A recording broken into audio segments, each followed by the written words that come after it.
Bismillahirrahmanirrahim. Assalamualaikum warahmatullahi wabarakatuh. Alhamdulillahirrabbilalamin. Allahumma salli ala Sayyidina Muhammad wa ala ali Sayyidina Muhammad. Datuk Sri Syahril Abu Bakar yang sekarang sedang memantau melalui yang sekarang sedang berada di luar ruangan, tapi online, berada daring mengikuti ini, Ketua Umum Dewan Pimpinan Harian Lembaga Adat Melayu Riau yang sama-sama kita hormati, Datuk-datuk, pengurus Lembaga Adat Melayu Riau, Provinsi Riau, dari MKA dan Dewan Pimpinan Harian yang kami hormati, Datuk Sri, pengurus Ketua Umum MKA maupun DPH Lam Riau Kabupaten Kota se-Riau yang hadir bersama-sama kita di dialog virtual ini, para pembentang makalah atau narasumber, ada Tuan Purnama Irwansyah dari Bapeda Litbang Provinsi Riau, ada Riko Kurniawan, Direktur Eksekutif Wahana Lingkungan Hidup Riau, ada Datuk Muhammad Mardiansyah, anggota Majelis Kerapatan Adat Lembaga Adat Melayu Riau, yang juga salah satu dosen atau pensyarah di Fakultas Pertanian Universitas Riau. Kami melihat juga di belakang ada Datin Nuraini Oka Fauzi, Timbalan Ketua Umum Dewan Pimpinan Harian Lembaga Adat Melayu Riau, para batin, pemangku adat, nenek mama, kemudian para peminat, pemerhati. Kami diberitahukan bahwa dialog ini tidak hanya diikuti oleh pemangku kepentingan di Riau, tetapi juga meluas sampai ke Pulau Jawa dan juga ke Kalimantan. Dialog kita hari ini adalah satu dari 4 kegiatan yang dilaksanakan oleh Lembaga Adat Melayu Riau sempena Milad Emas lembaga ini. Pada 6 hari bulan yang lalu, kita sudah menyelenggarakan doa virtual bersama Lam Riau Kabupaten Kota se-Riau. Kemudian hari Senin 8 Juni kita menyelenggarakan seminar budaya Melayu, pendidikan budaya Melayu Riau di lingkungan keluarga.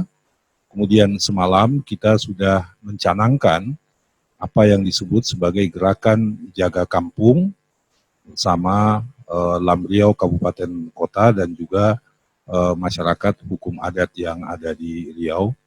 Dan hari ini adalah kegiatan yang keempat, yaitu dialog kedaulatan adat Melayu, kedaulatan adat di Riau pasca pandemi COVID-19. Datuk Sri, Datuk-datuk, datin-datin, encik-encik, tuan-tuan dan puan-puan, peserta dialog, membuka dialog ini, izinkan kami berucap sepatah dua patah kata sebagai berikut. Konstitusi Negara Republik Indonesia, yaitu Undang-Undang Dasar 1945, memberi ruang yang amat jelas bagi apa yang dalam dialog ini kita sebut sebagai kedaulatan adat. Ada 2 ayat yang secara tersurat menyatakan itu. Pertama, pasal 18B, ayat 2, bab ke-6 tentang pemerintahan daerah, yang menyatakan negara mengakui dan menghormati kesatuan-kesatuan masyarakat hukum adat beserta hak-hak tradisionalnya sepanjang masih hidup dan sesuai dengan perkembangan masyarakat dan prinsip Negara Kesatuan Republik Indonesia yang diatur dalam undang-undang. Selanjutnya, pasal 28I ayat 3 bab 10 ke 10A tentang hak asasi manusia yang menyatakan identitas budaya dan hak masyarakat tradisional dihormati selaras dengan perkembangan zaman dan peradaban. Kemudian dalam lingkup antara bangsa, dalam sidangnya pada 13 September 2007, Majelis Umum PBB melahirkan deklarasi yang disebut Deklarasi PBB tentang hak-hak masyarakat adat. Declaration on the Rights of Indigenous People. Sebagai salah satu anggota Majelis Umum PBB, Indonesia termasuk 144 negara yang mendukung dan menandatangani deklarasi tersebut. Datuk Seri, Datin-Datin, Cincin, Tuan-Tuan, dan Puan-Puan. Meski kedudukan hukumnya sudah demikian kokoh, kenyataannya nasib sebagian besar kelompok-kelompok masyarakat hukum adat dan atau masyarakat adat di dunia pada umumnya, di Indonesia khususnya, tetap memprihatinkan. Di lingkup Provinsi Riau, hak-hak tradisionalnya itu, kalaupun tidak dapat dikatakan diabaikan oleh penyelenggara negara yang berwenang, belumlah mendapat perhatian yang patut dan layak.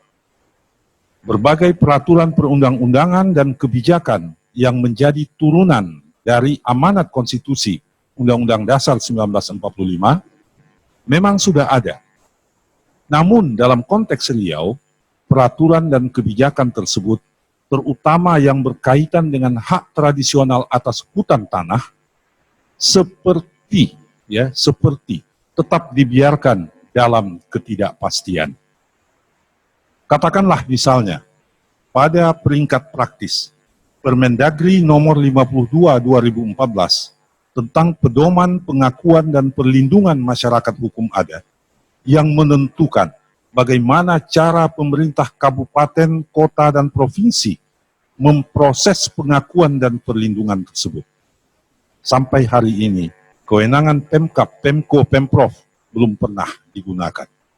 Padahal, di depan mata kita, begitu banyak konflik agraria, konflik hutan tanah yang menimbulkan korban jiwa, korban kemanusiaan, korban lingkungan, korban budaya, korban keekonomian, dan lain-lain. Provinsi Riau adalah salah satu provinsi penyumbang konflik agraria terbesar di Indonesia. Dan sebagian besar dari konflik tersebut terjadi antara masyarakat adat dengan perusahaan atau korporasi yang menggarap sumber daya alam hutan tanah di Provinsi Riau ini. Dan dalam setiap konflik itu, bila memasuki ranah hukum formal, masyarakat adat selalu berada dalam posisi yang lemah untuk kemudian kalah. Terakhir misalnya, apa yang berlaku terhadap Pak Bongku, warga Pebatinan Beringin, Sakai, yang harus menerima putusan 1 tahun penjara dan denda 200 juta oleh Pengadilan Negeri Bengkalis hanya karena menebang 20-an batang ekaliptus dan akasia di belukar dekat rumahnya, belukar yang menjadi halaman rumahnya, dan belukar itu sesungguhnya adalah dari perspektif hak-hak tradisional masyarakat adat, masyarakat hukum adat Sakai, belukar itu sesungguhnya adalah hak tradisional masyarakat hukum adat Sakai itu sendiri. Parsialitas, keberpihakan yang diskriminatif, atau pilih-pilih bulu dalam menjalankan amanat peraturan perundang-undangan memang bukan hal baru dalam penyelenggaraan negara kita ini. Begitu juga di Riau. dan mungkin lebih-lebih lagi di Riau. Sebab dalam diskursus politik ekonomi Indonesia sejak Orde Baru, Riau dikonstruksi sebagai kawasan strategis karena kekayaan sumber daya alam dan letaknya yang mudah menjangkau pusat-pusat jaringan perekonomian dunia. Itu seharusnya menjadi berkah bagi masyarakat adat dan rakyat negeri ini. Namun, faktanya terbalik. Konstruksi keekonomian itu justru membuat Riau menjadi padang perburuan. Berkah negeri kaya sumber daya alam itu dalam prakteknya justru selama puluhan tahun kita alami sebagai sebuah kutukan. Resource curse, kutukan sumber daya alam. Reformasi tahun 1998 menjanjikan berbagai perbaikan mendasar.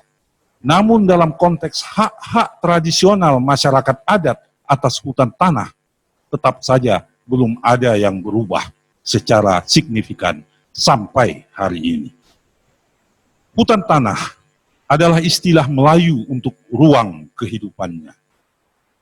Hutan tanah dan segala isinya tidak dapat disusutkan maknanya dengan sumber daya alam yang mengandung arti terdedah untuk eksploitasi yang sahih menurut aturan hukum negara maupun yang tidak sahih dalam bentuk penjarahan keekonomian. Di Riau, mari kita sama-sama mengingat 1,4 juta hektar sawit yang ada di Riau sekarang, fakta atau menurut Pansus DPRD dan juga dikatakan oleh KPK, sesungguhnya adalah kebun ilegal. Sebagai ruang kehidupan, hutan tanah adalah sarang marwah masyarakat adatnya. Sebagai ruang kehidupan, hutan tanah adalah subjek sejawat bagi manusia untuk dinamika kebudayaan dan peradabannya dalam pola dialogik halus yang berlangsung bertahun-tahun. Dan sebagai ruang kehidupan, hutan tanah adalah sumber nafkah dalam keselarasan, yang dalam bahasa adat disebut dengan makan tidak menghabiskan, minum tidak mengeringkan. Hubungan harmonis manusia dan alam tersebut dengan mudah dapat dicermati melalui istilah kampung.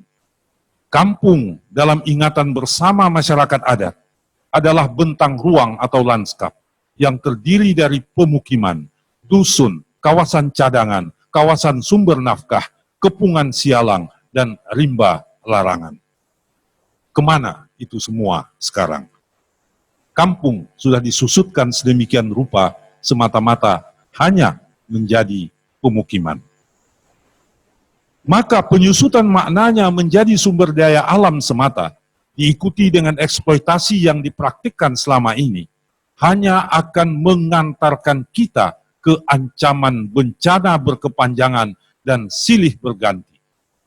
Baik yang sudah kita alami bertahun-tahun, asap yang melanda Riau sejak tahun 1997 misalnya.